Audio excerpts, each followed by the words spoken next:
ये मोहम्मद साहब आए जब आपके अजमेर में, अजमेर आपके राजस्थान में है, और वहीं लोगों को मुसलमान बनाए।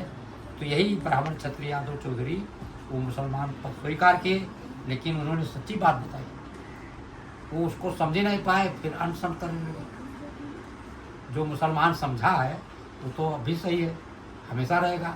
हमारे अब्दुल कलाम जी हुए, एक अब्दुल वो हुआ था, तमाम मुसलमानों का अटल नाम है भारत में कि उन्होंने बड़ा अच्छा काम किया। आपके वो राष्ट्रपति हुए, और फिर भी जो काम किए जैसे करना चाहिए देश में। कोई विदेश नहीं समझे भारत को, भारत को अपना समझे, तो हमारे सभी मुसलमान हमारे हैं। अब आप भारत को अपना समझोगे तो हमारे प्राण प्यारे हैं, हम आपके हैं। तो ये लड़ाई अज्ञानता मूर्खत्व की है। तो हम सबसे निवेदन करते हैं, हिंदू मुस्लिम सिख ईसाई हम सब हैं भाई भाई। हमारे गांधी जी, राष्ट्रपिता महात्मा गांधी ये बात को प्रमाणित किए, तो उस पर कहो, उसी पर चलो, फिर आपका भारत विश्व गुरु तो रहेगा ही। भले आप अनशन करो, भले ही माता पिता को दंड दो, अपने आश्रितों को दंड दो, ये आपकी मर्जी है, लेकिन अर्जी बाबा जी की है। तो शाकाहारी रहना है, बाबा जी का काम है। माँ बानों की हो पहचान, तब होगा नैतिक उत्थान। और यही हमारे अभी तमाम जो आपके आगे आए तमाम लोग सामने आए, गुरु की आज्ञा का पालन किए। सीता, सावित्री, अनसुईया, गांधारी, और जितने हिंदू की माताएं हुई, मुसलमानों के यहाँ जितनी माताएं हुई वो सब पूजनीय, सब महान। सिखों के यहाँ जो माताएं हुई वो सब महान पूजनीय। ईसाइयों के यहाँ जो माता हुई सब महान पूजनीय। अब उसमें कौन अलग माता है?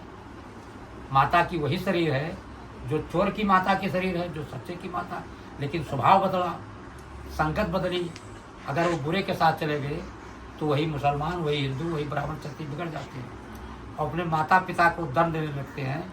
तो फिर अब आगे कौन क्या ज्ञान देगा? क्यों करते हैं वो सब बात आप जानते हैं। हमारे पास समय कम है तो आप यही विराम हम कर रहे हैं। और बाबा जय गुरुदेव को लोग कहीं भी कुछ बताते हैं तो सुन लो, मानो मत मानो।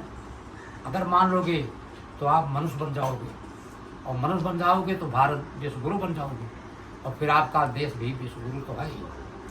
अगर आप नहीं सहयोग मदद करोगे तब भी ये भारत विश्व गुरु रहेगा। इसी में तमाम शक्तियाँ प्रकट हो गई हैं, आपके बच्चों में प्रकट हो गई हैं, वो सज्जू लगाएगी।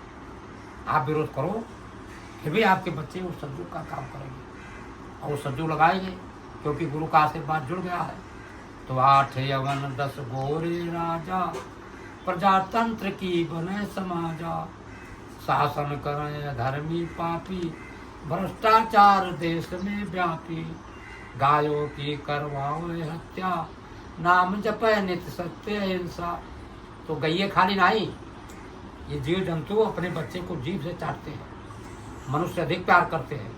इसलिए किसी के बच्चे को मुर्गी मारोगे मुर्गी बनोगे, मछली मारोगे मछली मारोगे, ये विधान है रत्ना का। इसीलिए कुर्बानी का तरीका अलग है। हिंदुओं में राजा मृगजय अपने बच्चे को दोनों प्राणी आरा से चढ़ाकर चीरे, इसको सुरा दे तो 50 रात दिन बीत जाएगी अगर हिंदू हैं। और मुसलमानों में इब्राहिम साहब खुदा से मिलकर अपने बच्चे की कुर्बानी दी। इसका सारांश बता दूँ और शीर्षक पूरा व्याख्या कर दूँ तो पूरी ज़िंदगी मुसलमान भाइयों को सुनते सुनते पूरा नहीं होगा। और वो स्वयं कहते हैं, अपने तकरीर में यही बात करते हैं, जो हम लोग बाबा जय गुरुदेव की बात करते हैं वही बात हमारे मोहम्मद साहब बताए, तो मुसलमान भी वही करते हैं। वही बात प्रभु यीशु जी बताए और प्रभु को गांठ बता दिए। वही चीज़ हमारे नानक देव जी बताए, तो गुरु ग्रंथ साहब कहे। तो बात तो ये कही है, बाबा जय गुरुदेव, उसी प्रभु को जय गुरुदेव। कबीर साहब साहब कहे, पलटू साहब कुछ कहे, मीराबाई ने गिरधर उपाल कहा प्रभु को। ऐसे ऐसे जितने ग्रंथ बने सब मूर्खों ने, अज्ञानियों ने बनाया और गुरु की कृपा से बनाया। वाल्मीकि जी आदि गुरु 1 लाख श्लोक, एक अक्षर पढ़े लिखे नहीं, वर्णितम काले वाल्मीकि महान प्रकाश, सप्त श्री राम संगत्या जगत प्रसिद्ध महात्मा बोले। तो वाल्मीकि जी का चरित्रण अगर बताया जाए तो कितने वर्ष बीत जाएंगे वो पूरा नहीं होगा। लेकिन सारांश से आप कहो, जो वाल्मीकि जी की बात मानेगा वो राम नाम जगाए, राम राम राम, उसमें पैथर नहीं लगाना है। तो राम राम कहते कहते मरा मरा हो जाता।